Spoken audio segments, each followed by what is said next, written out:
అందరికీ హాయ్ అండి. ఎంతో హెల్తీ అండ్ టేస్టీ మునగాకు పప్పుని సింపుల్ ప్రాసెస్‌లో నేనెలా చేశానో ఈ వీడియోలో చూపిస్తాను రండి. టీ గ్లాస్‌తో 2 గ్లాసెస్ వరకి కందిపప్పును వేసి శుభ్రంగా వాష్ చేసుకోవాలి. ఇప్పుడు ఇందులోకి 3 మీడియం సైజు టమాటాలు, 4, 5 పచ్చిమిర్చిని కట్ చేసుకొని వేసుకోవాలి. ఒక మీడియం సైజ్ ఆనియన్ కూడా కట్ చేసుకొని వేసుకుందాం. ఇప్పుడు కొద్దిగా పసుపు, 1 టేబుల్ స్పూన్ కారం, 3 గ్లాసెస్ వరకి వాటర్ వేసి 2 గుప్పల మునగాకును వేసుకొని 6 విజిల్స్ వచ్చేంత వరకు ఉడికించుకోవాలి.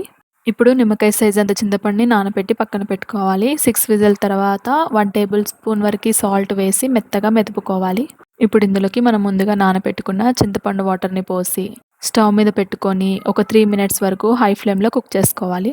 ఇప్పుడు పక్కన పొయ్యి మీద స్టవ్ వెలిగించి కళాయి పెట్టుకొని ఒక 3 టేబుల్ స్పూన్ వరకి ఆయిల్ వేసి, ఒక టేబుల్ స్పూన్ తాలింపు గింజలు, 4, 5 వెల్లుల్లిపాయలు, ఎండుమిర్చి, ఒక గుప్పెడు కరివేపాకు, కొత్తిమీర వేసుకొని కొద్దిగా వేగాక పప్పేసుకొని స్టవ్ ఆఫ్ చేసుకోవడమే.